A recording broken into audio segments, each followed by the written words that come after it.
Hi friends, நல்லா cabin GB சேனலுக்கு மீண்டும் உங்களை வரவேற்கிறேன்.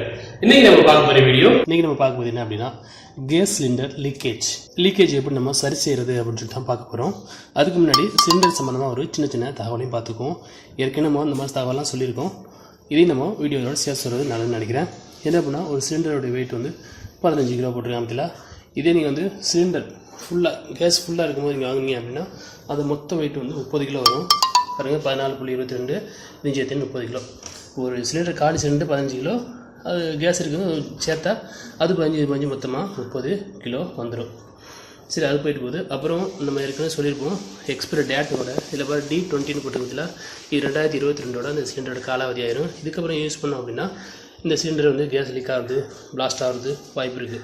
இது எல்லாருக்கும் தெரிஞ்சுக்கும். இன்றைக்கி நம்ம பார்க்குறது என்ன அப்படின்னா சிலிண்டரில் வந்து கேஸ் லீக் ஆனால் மெயின் காரணம் வந்து உங்களுடைய சிலிண்டரோட வாயில் பகுதியில் இதில் ஒரு ரப்பர் கொடுத்துருப்பாங்க. அது வந்து கேடாயிருந்துச்சு அப்படின்னா சிலிண்டர் கேஸ் வந்து லீக் ஆகிட்டே இருக்கும். நீங்கள் அடாப்டர் ஒழுங்காக மாட்டாலும் சரி போய்ட்டுருக்கும்.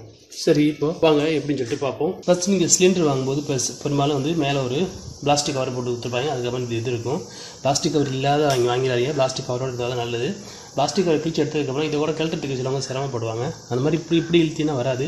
இந்த இருக்குதுல இதை பிடிச்சி இழுத்துட்டு இந்த கையில் கொடுத்துக்கிட்டிங்கன்னா ஈஸியாக வந்துடும். 2 கை யூஸ் பண்ணி நீங்கள் பண்ணணும். கேஸ் முடிஞ்சு அடாப்டரை காட்டிட்டீங்கன்னா இந்த மாதிரி பண்ணிட்டீங்க அப்படின்னா கேஸ் உங்களுக்கு லீக் ஆகாது. நீங்கள் ஒரே கையில் இழுத்துக்கிட்டு இப்படி மேலே போய் இழுத்தீங்க அப்படின்னா வராது. இந்த கையில் பிடிச்சி இழுக்கிறீங்க, இந்த கையில் பிடிச்சி தூக்குனீங்க அப்படின்னா ஈஸியாக வந்துடும். சரி, இப்போ வந்து அடாப்டரை வந்து எப்படி செட் பண்ணுறது பார்ப்போம். அதுக்கப்புறம் அந்த இது ரப்பரை கழட்டி எப்படி மாற்றுறதுன்னு பார்ப்போம். அடாப்டர் செட் பண்ணுறது எல்லாருக்கும் தெரிஞ்சுக்கலாம். சரியாக உங்களுக்காக நம்ம சொல்ல வரேன். என்ன அப்படின்னா பெரும்பாலும் இது வந்து கீழே இருந்துச்சு அப்படின்னா ஆனில் இருக்குதுன்னு அர்த்தம். இங்கே நீட்டிக்கிட்டு இருக்கு, வெளியே ஆஃபில் இருக்குது அப்படின்னா இது உள்ளே போயிடும். இது இங்கே மேலே இங்கேயே வரும். இப்படிக்கான்னு பார்த்துங்க. இது வந்து மேலே வந்துடணும். இது கொஞ்சம் இதாக ஆகணும். வந்ததுக்கப்புறம் நீங்கள் வந்து இதை வச்சு இப்படி வச்சு அமுக்குனீங்க அப்படின்னா அது உள்ளே போகாது. அதுக்கு என்ன பண்ணணும்னா கீழே இருக்கிற இதை மேலே தூக்கிக்கிட்டு இப்படி வச்சு கீழே வச்சு அழுத்தி விட்டு இது இப்படி இது அட்ஜஸ்ட் பண்ணி விட்டிங்க அப்படின்னா ஈஸியாக செட் ஆகிடும். லீக்கே ஆகாது. இதெல்லாம் என்னை பிடிச்சி தூக்குனா கூட கை விட்டு வரல. அதனால் வந்து இது ஆஃப் ஆகுதான்னு நீங்கள் செக் பண்ணி பார்த்துங்க. ஆஃப் ஆகலாட்டி கூட பிரச்சனை வராது. இது வந்து ஆனு, இது ஆஃப். சரி, இப்போ நம்ம வந்து அது லீக்கேஜ் எப்படி செக் பண்ணுறது அப்படின்னு தான் பார்க்க போகிறோம். ஆஃப் பண்ணிட்டோம், தூக்குறோம், அவ்வளோதான். இந்த சிலிண்டருடைய வாய்ப்பகுதியில் உள்பகுதியில் நீங்கள் பார்த்தீங்க அப்படின்னா ஒரு ரப்பர் கொடுத்துருப்பாங்க. நீங்கள் கண்ணில் பார்த்தா தெரியும். இங்கே பாருங்கள், இங்கே ஒரு ரப்பர் இருக்குது. சில நேரத்தில் அதிகமாக நம்ம வந்து சிலிண்டர் ரொம்ப பழசாகிடுச்சு அப்படின்னா சில நேரத்தில் இந்த ரப்பர் வந்து கேடாகிறதுக்கு அதிகமான வாய்ப்பு இருக்குது. இந்த ரப்பர் கேடானால் தான் அதிகமாக உங்களுக்கு சிலிண்டர்லேருந்து கேஸ் லீக் ஆகிட்டே இருக்கும். நீங்கள் அடாப்டர் மாட்டினாலும் நமக்கு தெரியாது, ஆனால் வந்து லீக் ஆகிட்டே இருக்கும்.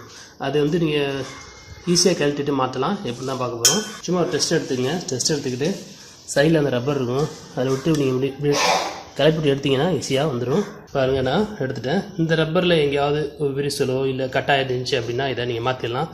நீங்கள் நார்மலாக எலக்ட்ரிஷியன் கடை அந்த மாதிரி கடையில் கேட்டால் கூட கிடைக்கும். இது வரைக்கும் எதுவும் கட்டாயிருச்சு அப்படின்னா உங்களுக்கு வந்து சரியாக செட் ஆகுது, கேஸ் லீக் ஆகிட்டே இருக்கும். இதேமாதிரி ஈஸியாக கழட்டிட்டு ஈஸியாக நீங்கள் அதை மாற்றிடலாம். இந்த ரப்பர் எல்லாமே நல்லா தான் இருக்குது. செக் பண்ணி பார்த்துங்க. இதை மாட்டுறது ஒன்றும் பிரச்சனை இல்லை. அப்படி மடக்கி விட்டு நீங்கள் அதுக்குள்ளே ஆச்சு அமுக்கிட்டீங்க அப்படின்னா ஈஸியாக அதில் போய் செட் ஆகிடும். பாருங்கள், இப்படி நார்மலாக இருக்குது. அதை நீங்கள் டெஸ்டரை வச்சு இல்லை ஒரு ஸ்க்ரூ ட்ரைவரை வச்சு கரெக்டாக அட்ஜஸ்ட் பண்ணி விட்டீங்க அப்படின்னா முடிஞ்சு. இப்போ நீங்கள் பாருங்கள், இப்போ கிளியராக நம்ம அதில் செட் ஆகிடுச்சு. இப்போ நீங்கள் அடாப்டர் மாட்டினீங்க அப்படின்னா எந்த பிரச்சனையுமே இருக்காது. எப்போ கேஸ் அடாப்டர் மாட்டுற மாதிரி நீங்கள் மாட்டிக்கிட்டு பண்ணிட்டீங்க அப்படின்னா உங்களுக்கு கேஸ் லீக்கேஜே இருக்காது. அவ்வளோதான் நண்பர்களே. இந்த வீடியோ உங்களுக்கு பிடிச்சுன்னு நினைக்கிறேன். பிடிச்சிருந்தா உங்கள் நம்பருக்கு ஷேர் பண்ணுங்கள். இது வரைக்கும் நம்ம சேனலை நீங்கள் சப்ஸ்கிரைப் பண்ணல அப்படின்னா சப்ஸ்கிரைப் பண்ணிக்கங்க. மீண்டும் ஒரு நல்ல தகவலோடு சந்திப்போம்.